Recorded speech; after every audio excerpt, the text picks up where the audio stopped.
Hey y'all, Cactus Chan here. I know this is a little late, but I'm gonna be bringing you an update review for the EpicDuel update for October 23rd.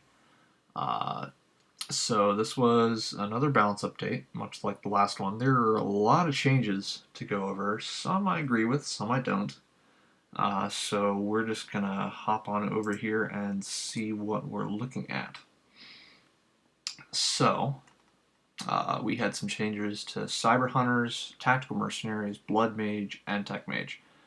And technically one to Bounty Hunter as well, but we'll get to that. So let's just jump right into the balance changes.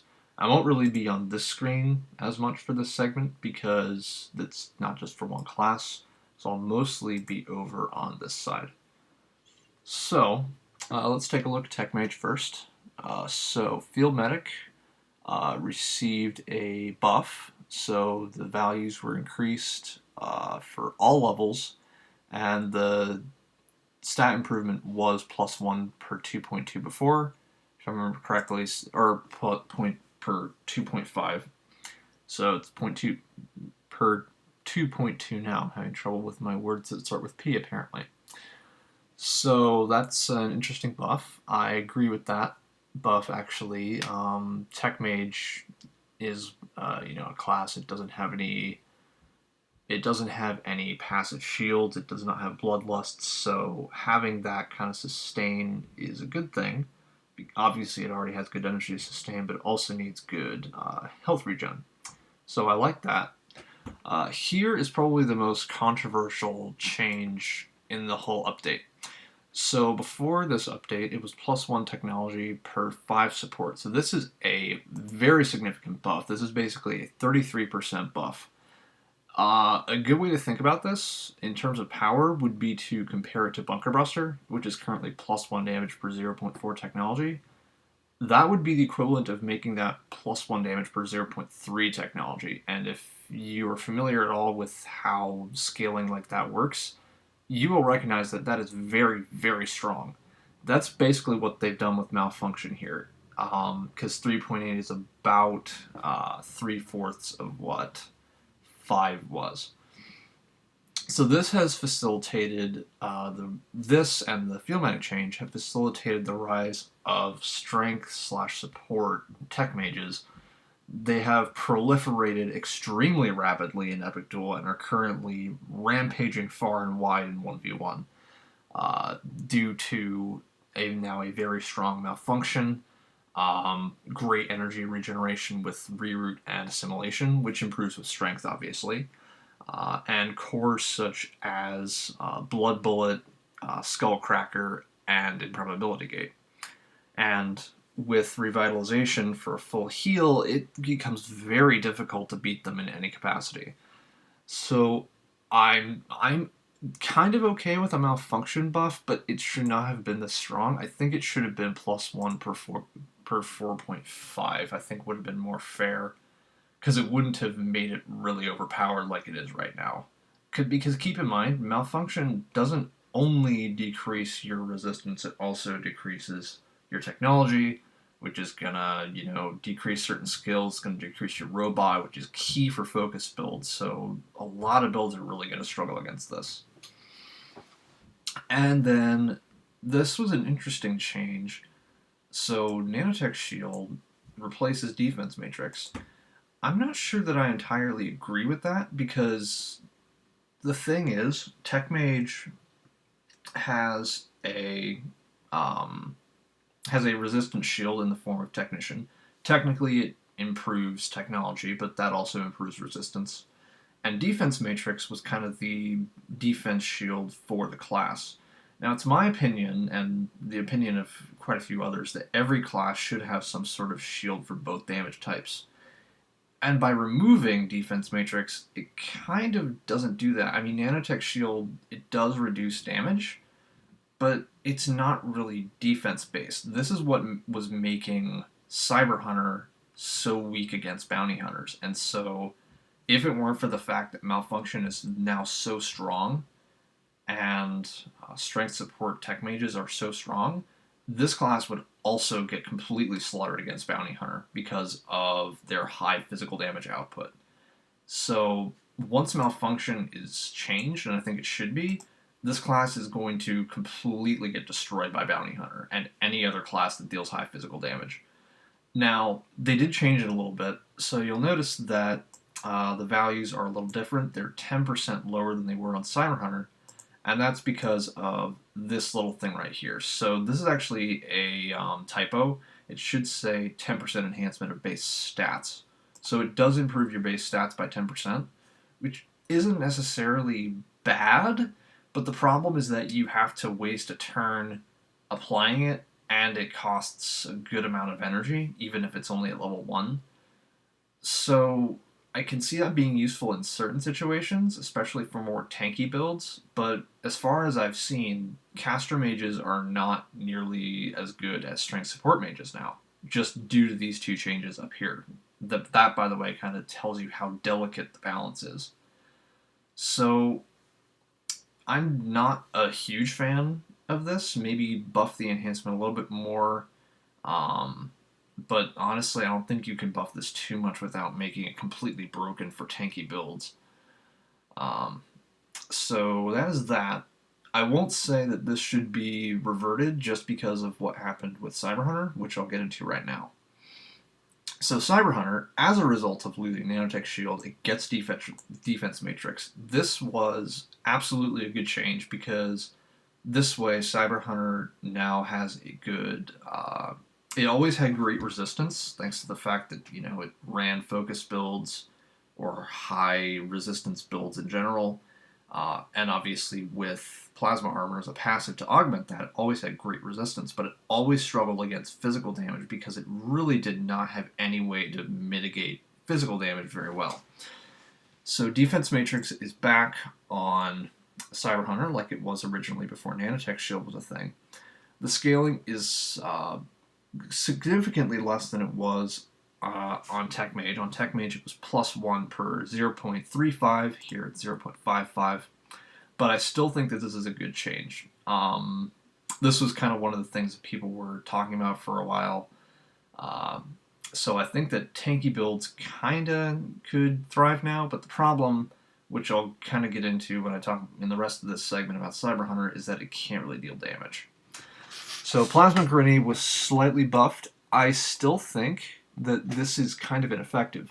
So the basic problem with Plasma Grenade as it stands right now, correct me if I'm wrong, but this has been reported to me by people attempting to use Plasma Grenade. It has a 2-turn cooldown, in theory, but the problem is that the resistance debuff lasts 3 turns, and you cannot apply Plasma Grenade again until that has gone off. So that means that this skill effectively has a 3-turn cooldown, which is a problem. Second of all, this debuff isn't going to be good against high damage builds, and even moderate damage builds is not going to be very good because it's based on a percentage. Cyber Hunter really got gutted in terms of its viability against other classes when Malfunction was removed. I still think that there should be a change to Neurotoxin, which makes it reduce technology and support simultaneously. Obviously, you need to reduce the scaling, but this Plasma Grenade is not going to really cut it, because the only way this is going to deal significant damage is if you have a lot of support, and you can't even use it every 2 turns like the cooldown indicates. Now, against tanky builds, focus builds, this might be okay, because say a build has, 400 resistance, this is going to get rid of 100, but it's still not fantastic. There's no point really in having this above level 1 if you're not a full focus or not a full support build. And, there's nothing really to go with that. Except maybe if you're a strength support build and you're running max photon cannon. Is it photon cannon or proton cannon? I haven't really gotten the hang of that. Anyway, Pulse Punch is basically Frenzy 2.0 now. I like the fact that they gave Cyber Hunter a skill that can regenerate HP, because its HP regeneration is still pretty poor. The problem with Pulse Punch overall is that it is a melee skill, and This class now has 6 skills, half its tree, that are classified as melee skills, photon cannon included. That is way more than any other class. Even mercenary only has 5, and that's if you include static smash. I think that there need to be less melee skills on this class because it's not really viable as a focus or tank class beyond like tank up to the maximum extreme level. But again, the problem is you can't deal damage. Proton Cannon, this is a good change because the HP gain really was kind of underwhelming. It was only 10% as opposed to Massacre's 20%, which was Proton Cannon as the replacement for that. I don't really have a problem with that. Memory Leak received a buff, that's good. It still is kind of, it's not bad per se. Like, it's a lot better than it was at base level, which is good. The problem is that, again, it has a 4-turn cooldown, which is, it's kind of an issue for a poison skill. I think both Toxic Grenade and Venom Strike have cooldowns of 3. I will have to check up on that. I'm not positive that that's the case, but I'm pretty sure it is. So this is really for tanky builds. This is really the main way it has to deal damage, believe it or not. And you have to have it at a pretty high level to deal any significant damage. And keep in mind, this can always be healed off. So I think that, you know, the buff is good, it's in the right direction, but the cooldown really needs to be 3 turns, even if you increase the energy cost and nerf the value slightly. Okay, so let's move on to Tactical Mercenary. Now, those of you who know me will know that I really enjoyed this class in 1v1 for a couple of days after the update here. So the main thing for this class is the Frenzy change. So, in the vein of changing Frenzy as many times as humanly possible in the last year, they've made yet another fundamental change to this skill. So, now it does not cost energy anymore, it doesn't regenerate energy anymore, still stuns, but it basically operates like a mini static charge, which I think is interesting. I actually really like this change because before this, Tactical Mercenary's only energy gain was Reroute, and that was very inconsistent because it relied on your opponent's damage instead of your own, so you couldn't really control how much you were going to get. With this, you really you take control of your own energy in a much stronger way, and in fact, this will always give you the same amount of energy every single time, much like static charge. The problem, of course, is that, you know, it's a free skill and it has a chance to stun, and it's a significant amount of energy gain. If you're using a club at level 40, you're getting 179 energy per use at max level for free, and you have an extra stun chance. I think that the stun chance should go away. I think it should go back to Barb Grenade, and Barb Grenade should improve with something other than support. That has been requested for a long time now. That really is a reversion that needs to be made. But if the stun is gone, I think that this is actually a pretty fair skill because it really adds a high level of sustain to Tactical Mercenary and makes it so that they aren't just a damage-based class, which there have arguably been a few good focus builds, but mostly they rely on Varium cores and good luck, and high damage output from their opponents. So this really gives Tactical Mercenary a means to thrive as a focus build. You might have to nerf the energy damage, the percentages slightly, but not by that much. And by the way, this is now going to be a fairly good boss class. I've already beaten Legendary God of War and Legendary Nightgrave with this pretty easily. So this would be a good class for bosses with physical primaries. The other change to Tactical Mercenary is the Field Medic. This is also a good change. I like this. Tactical Mercenary really struggled in the HP regeneration department, much like Cyber Hunter, because its Field Medic was weak. Now, this is the change, by the way, that I implied with Bounty Hunter. Bounty Hunter now has Tactical Mercenary Field Medic, and Tactical Mercenary now has Bounty Hunters. If you're not already familiar, Bounty Hunter used to have the along with Blood Mage, the strongest field medic. It had the best values and the best scaling, and Tactical Mercenary had the worst. Now it's the other way around, which I think is good because Bounty Hunter already has, passive HP regeneration with Bloodlust, and of course it's a very high damage dealing class right now, which means it's going to get a lot of HP back from that. So I think this was a good change. On the Tactical Mercenary side of it, also a good change because of what I mentioned earlier about poor HP regen. So I really like this change. Okay, and finally for the classes, but not quite finally, let's move on to Parasite.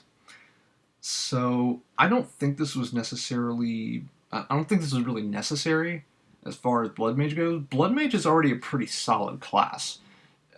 It's struggling a little bit now against Tactical Mercenary, especially after the Frenzy change. And I would say it's a mid-tier class right now. It's kind of struggling against Tech Mage and Tactical Mercenary, although I've heard it does really well against... or wait a minute, that's Mercenary, never mind. Forget I said that. But anyway, it's mid-tier, it can hold its own, but Tactical Mercenary definitely beats it, which I can tell you from personal experience. And I believe that that Bounty Hunter and Strength Support Tech Mage both beat it as well, if you play it right. But, Blood Mages can still get one on you. The main thing about the Parasite change that I want to talk about is endless matrix farming. This has been kind of a constant since I released my video a few weeks ago about farming endless matrix with the mini Rex. So the thing that applies with this is that when you're farming endless matrix, you don't want to drain her energy too fast because otherwise you run out of energy and that's really a problem. So the increase on the level 1 makes her energy drain much, much faster, especially towards the end. So it can be really hard to sustain your energy and stay alive in the later phases of farming. So as far as that goes, it wasn't a good change. And I don't think it was really necessary to make Blood Mage a decent class. If the other classes are nerfed slightly, nerf Mini Rex, please, thank you. Then I think that, Parasite with the old scaling, which was 6 to 15, would be fine. As it is now, though, it isn't necessarily bad. It doesn't make the class overpowered, but I don't think it was really necessary. As for Maelstrom, I don't think this really makes a difference, because Maelstrom is kind of an underused skill anyway, which is a shame, because it's not a bad skill. The problem is that it doesn't give rage to either the user or the target. If it gave rage to the user, I'm sure it would be much more widely used, because that energy drain as an ultimate skill is very interesting, dynamic, and kind of unique, so I'd really like to see the skill get used more. Okay, last thing, about tactical shark drones. So I am really glad they made this change. So Grenade Storm is now unlimited use, although it does only deal 85% damage as opposed to 90. So this is a multi-attack, if you weren't aware, similar to Spore Bombardment on I lost the Botanical Board. So the difference is that they now both deal 85% damage, but Spore Bombardment does ignore 10% defense / resistance. So technically, in terms of multi-damage, this is weaker, but I think that it's still a useful robot, and I think that it's on par as far as overall power, because its basic attack does have 30% lifesteal, and that's really good for non-Bloodlust classes. So that'll be good for Cyber Hunter, it'll be good for Mercenary, it'll be good for Tactical Mercenary, if Mini Rex weren't so overpowered, that is. The only build that I've seen really use it well, and maybe better than Mini Rex, is Mercenary, but that's because it has pretty poor HP regen if you're not using Blood Commander. So again, I'll go back to this again because I really have to. Mini Rex is kind of overpowered right now. In my opinion, I know this isn't part of the update, but in my opinion, it should be maybe 6% as bonus damage and have a 3-turn warm-up. I think that would kind of bring it down to size. And if that's, if that brings it down too much, then we can talk about buffing it, but I think that that would be a good start. So overall, I have mixed feelings about this update. It's not great, it's not terrible. I really like the changes to Tactical Mercenary. I think that the changes to Cyber Hunter are going in the right direction. The changes to Tech Mage are a bit much, and maybe the malfunction needs to be toned down. And as for Blood Mage, it's whatever. I'm kind of ambivalent about that. Overall, I give this update a 6 out of 10. They were definitely moving in the right direction with this one. The thing that we need to focus on now is cores more than skills, because that's really what's breaking the game at the moment, especially a certain bot that I can mention. But as far as skills go, the only things that I would really change are to nerf malfunction slightly and get rid of the stun on frenzy. So that's about it. I hope you enjoyed listening to me ramble for a while about this update and give you my thoughts. If you enjoyed, make sure you give the video a like and share it with other people. And I will see you all later. Peace out.